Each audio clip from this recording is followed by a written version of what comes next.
ఒక్కసారి కొమ్మూరి గోల్డ్ కి కాల్ చేయండి. తాకట్లో ఉన్న మీ బంగారాన్ని విడిపించి మార్కెట్ ప్రైస్ కి వాళ్ళు కొనుక్కుని మిగతా డబ్బులు మీకు ఇచ్చేస్తారు. నమస్తే, వెల్కమ్ టు మనం టీవీ.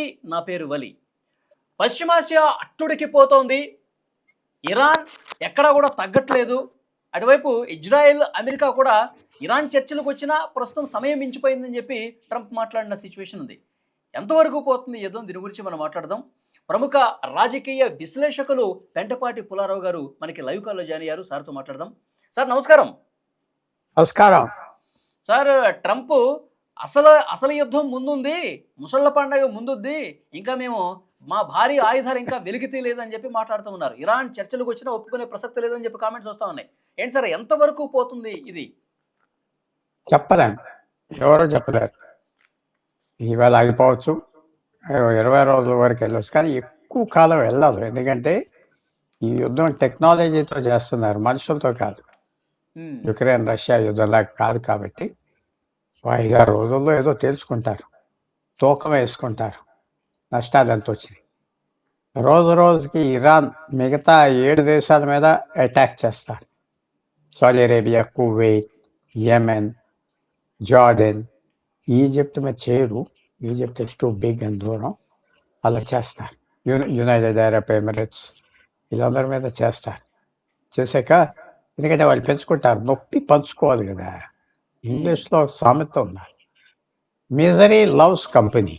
మిజరీ అంటే నొప్పి, కష్టాల్లో ఉన్నప్పుడు మిగతా వాళ్ళు కూడా దాంట్లో దించడం అందరికీ ఆనందం, మానవత్వం. సో తప్పకుండా ఇది టెక్నాలజీ వార్ కాబట్టి ఇది కొన్ని రోజులకి అయిపోతుంది. ఇటు అటు తేలిపోతుంది.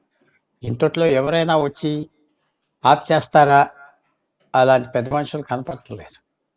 ఏమాత్రం చైనా ఇన్వాల్వ్ అవి ఆఫ్ చేయండి మేము సరి చేస్తామంటే ఒప్పుకోవచ్చు. సరి చేయడం ఏంటి? అమెరికా, ఇజ్రాయెల్ ఒక్క షరత మాత్రం తగ్గరు. అణు ఆయుధాలన్నీ మాకు ఇచ్చేయాలి. అనే ఆయుధాలన్నీ ఎక్కడ తయారు చేస్తున్నారో ఆ కుప్పేసి మూసేయాలి. మీరు ఇప్పటి వరకు ఏదైతే పదార్థాలు తయారు చేశారో న్యూక్లియర్ మెటీరియల్, అణు పర్పసెస్ కి మాకు ఇచ్చేయాలి. అది మిసైల్ సైట్స్ కూడా క్లోజ్ చేయాలి, మిసైల్ ఫ్యాక్టరీలు మూసేయాలి అన్నారు. అవన్నీ చేస్తే సరే, ఇరాన్ ప్రతిఘటన ఈ స్థాయిలో ఉంటుందని చెప్పి ఊహించారు సార్. ఇప్పుడు అమెరికా కానీ ఇజ్రాయెల్ కానీ ఇప్పుడు గల్ఫ్ మీద అటాక్స్ చేస్తా ఉన్నారు, విపరీతంగా డ్రోన్స్ వదులుతా ఉన్నారు. ఈ సుప్రీం లీడర్ ఖమేనీ చనిపోయిన తర్వాత ఈ స్థాయిలో ప్రతిఘటన ఊహించింది అంటారా? ఎందుకు ఊహించరు? వాళ్ళ దగ్గర 5,000 కోట్లు 10,000 కోట్ల రూపాయలు కంప్యూటర్స్ ఉంటాయి, సూపర్ కంప్యూటర్. సూపర్ అన్నీ చెప్తాయి, అన్ని సినారియోస్ చెప్తాయి. ఇలా వెళ్తారు, అన్నీ తెలుసు వాళ్ళకి. ఇది ఎలా వెళ్తుంది ఏంటి అదే తెలుసు. ఎంత నొప్పి పెట్టాలి. మీరు కూడా ఒకటి అనుకుంటున్నారు ఏంటంటే ఏదో ఇరాన్ కొట్టేస్తున్నా కదా దెబ్బ, అబ్బా అంటున్నారు. అది ఇంకా 4-5 రోజులు అయింది. బలమైన పార్టీలు ఏం చేస్తారంటే అమెరికా, ఇజ్రాయెల్ లాంటి వాళ్ళు, వాళ్ళ బలం ఎక్కడున్నదో మొదలు తెలుసుకోవాలి. ఇరాన్ పంపించే మిసైల్ బాంబులు ఎక్కడి నుంచి పంపిస్తున్నారు, ఏ ఊరి నుంచి పంపిస్తున్నారు, ఏ కొండల నుంచి పంపిస్తున్నారు, వాళ్ళు పంపించేయని మెల్లిగా తెలుసుకుంటారు, రెడీ పెట్టుకొని అప్పుడు అటాక్ చేస్తారు. అందువల్ల ఇది కూడా ఒక ట్రిక్. ఏంటంటే వాళ్ళు ఏం చేస్తారు, మీ బలం ఎంత ఉన్నా చూడాలి కదా. సార్, ఒక చర్చ అయితే బలంగా వినిపిస్తుంది. ఇరాన్ అత్యంత భౌగోళికంగా బలం ఏంటంటే పర్వతాల కింద ఒక అండర్ గ్రౌండ్ లో అత్యాధునిక డ్రోన్లు, ఆ మిసైళ్లు పెట్టున్నాయంట. దాన్ని ఛేదించడం B-2 బాంబర్ల వల్ల కూడా కాదు అని ఒక చర్చ వినిపిస్తుంది సార్. అవన్నీ తెలుసుకుంటారు. అవన్నీ అమెరికాకి, ఇజ్రాయెల్కి తెలియదా? అన్నీ తెలుసు. ఒక చిన్న విషయం చెప్తున్నాను వలి గారు. శనివారం 5 గంటలకు యుద్ధం స్టార్ట్ చేశారు మన టైం.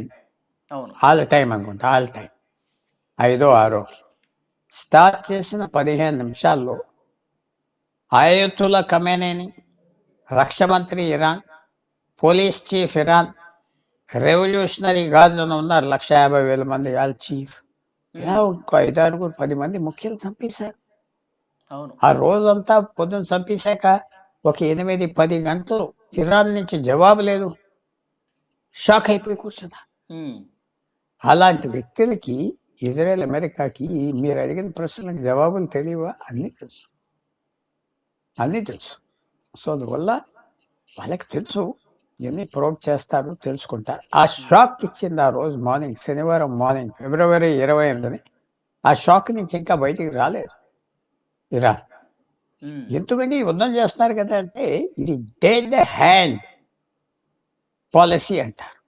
డెడ్ హ్యాండ్ అంటే చచ్చిపోయిన వారి చెయ్య చేస్తుంది ఈ పని. అంటే అయతుల్లా ఖమైనీ 28న చచ్చిపోయారు. ఫిబ్రవరి 10, 11, 20 ఇవన్నీ పెట్టుకున్నారు లైన్లో. ఇలా యుద్ధం వస్తే మనం అక్కడక్కడ అటాక్ చేయాలి, ఇవన్నీ ఇలా ఉన్నాయి. ఆ ప్లాన్లు కింద వాళ్ళకి ఇచ్చారు, కింద వాళ్ళు చేస్తా పోతున్నారు ఆటోమేటిక్గా. ఆప్ చేసేవాడు ఎవడు లేడు. ఏమన్నా రేపు ఎల్లుండా కొత్త ఐడియాలు వస్తాయి, కొత్త ప్లాన్లు వస్తాయి. కానీ ఎవరు ఆప్ చేస్తారు? ఇరాన్ సైడ్లో అయతుల్లా ఖమైనీ చెప్పిన మాటకి వ్యతిరేకంగా వెళ్ళి ఎవరు ఆప్ చేస్తారు చచ్చిపోయినా? అందువల్ల ఇదంతా అలా జరుగుతుంది. 37 సంవత్సరాలు పరిపాలించాడు అయతుల్లా ఖమైనీ. ఉమ్, ప్రతి జడ్జ్, ప్రతి జనరల్, ప్రతి పోలీస్ ఆఫీసరు, ప్రతి లాయర్ గవర్నమెంట్ తరఫున, ప్రతి గవర్నమెంట్ ఉద్యోగిస్తాడు ఆయన పర్మిషన్ లేకుండా చేయలేదు 35 ఓకే. సంవత్సరాలు. సో పూర్తి బలం ఆ గవర్నమెంట్ లో అయింది. సో రాబోయే రోజుల్లో సార్ ఇప్పుడు అమెరికా ఇరాన్ అమెరికా లక్ష్యం ఏంటి సార్? ఈ యుద్ధం వల్ల ఇరాన్ని పూర్తిగా హస్తగతం చేసుకోవాలన్నా, ఇరాన్లో ఉన్నటువంటి చమురు నిల్వలు ఆ సామర్థ్యం మొత్తం తన గుప్పిట్లో పెట్టుకోవాలనా? చమురు అంత ముఖ్యం కాదు. చమురు డబ్బులు ఇస్తే అమ్ముతారు, ధరలు తగ్గిపోయి ఉన్నాయి. సో అంతగా చమురు అంత డిమాండ్ లేదు. 50 సంవత్సరాల క్రితం ఉన్న డిమాండ్, 30 సంవత్సరాల క్రితం ఉన్న డిమాండ్ ఇప్పుడు లేదు. 10 సంవత్సరాల కింద ఉన్న డిమాండ్ కూడా లేదు. ఉమ్, ఇప్పుడు ఆయిల్ అందరూ చమురు ఆప్ చేశారు, జలసంధిని, హార్మోన్స్ ఏమైపోతామంటే నెలలాగా కష్టపడారు యుద్ధం అంతవరకు జరుగుతూ ఉంటే. ఎందుకంటే ఇతర దేశాల్లో ఆయిల్ ఉన్నది, ఉమ్, కెపాసిటీ మించిన ఉన్నది. రోజుకి 110 కోట్ల బ్యారెల్స్ అంటే పీపా ఉమ్, ఆయిల్ కావాలి ప్రపంచానికి. రోజుకి ప్రొడక్షన్ కెపాసిటీ ప్రపంచాన్ని 13 కోట్లు ఉన్నాయి, ఇంకా ఎక్కువ కూడా ఉన్నాయి. ఉమ్, కానీ మార్కెట్ లేదు కాబట్టి అవన్నీ క్లోజ్ చేసి ఉంచారు. రేపులు అన్ని తెరుస్తారు. ఒక నెలకే కొత్త ఆయిల్ అంతా కలిసిపోతుంది. హార్మోన్స్ నుంచి ఎంత రావట్లేదో చాలా వరకు కవర్ అవుతాయి. ఉమ్. కొన్ని రోజులు ఆయిల్ ధర పెరుగుతారు తప్పదు. కానీ తర్వాత ఎన్ని రోజులు చేస్తారు ఈ యుద్ధం? మెయిన్ అది కూడా టార్గెట్ ఏంటి చూడాలి. సార్? ఇప్పుడు ట్రంప్ ఏది తనకు మెయిన్ ఉపయోగం టార్గెట్ లేకుండా అమెరికాకి ఏం కోరుకుంటున్నాడు? ఇరాన్లో ఈ ప్రభుత్వం తీసేయాలి. ఇరాన్ నుంచి న్యూక్లియర్ వెపన్స్ ఇవన్నీ ఆఫ్ చేయాలి. ఆఫ్ చేసి దొంగ ఆఫ్ చేయటం కాదు, వాళ్ళు స్వాధీనం చేసుకోవాలి, అమెరికాకి ఇచ్చేయాలి. ఉహు, ఇంక ఇలాంటి ఏం చేయమని రావాలి, గవర్నమెంట్ని తోసేయాలి. ఎందుకంటే 45 సంవత్సరాలు పక్క దేశాలు అందరూ పడ్డారు వాళ్ళతో బాధ. ఉమ్, వాళ్ళ మనుషులు పంపటం, వర్గాలు తయారు చేయటం, డబ్బు ఖర్చు పెడతాం, వాళ్ళకి ఒడిదుడుకు తేవటం ఇరాన్ చేసింది. సో అలాంటి వాళ్ళని తీసేయాలని ఒకటి, తీసేసి ఆ న్యూక్లియర్ డెవలప్మెంట్ అంతా ఆఫ్ చేయాలి. సో ఇంతే, దీని మీద ఎక్కువ లేదు. ఓకే. సో చూద్దాం సార్, నెక్స్ట్ పరిణామాలు ఇంకా ఎంతవరకు దారి తీస్తాయి, ఇంకా ఎంతకాలం ఇది కొనసాగుతుంది, దాని తర్వాత పరిణామాలు మళ్ళీ మాట్లాడదాం. Thank you very much Pentapadi Pullarao గారు. రైట్.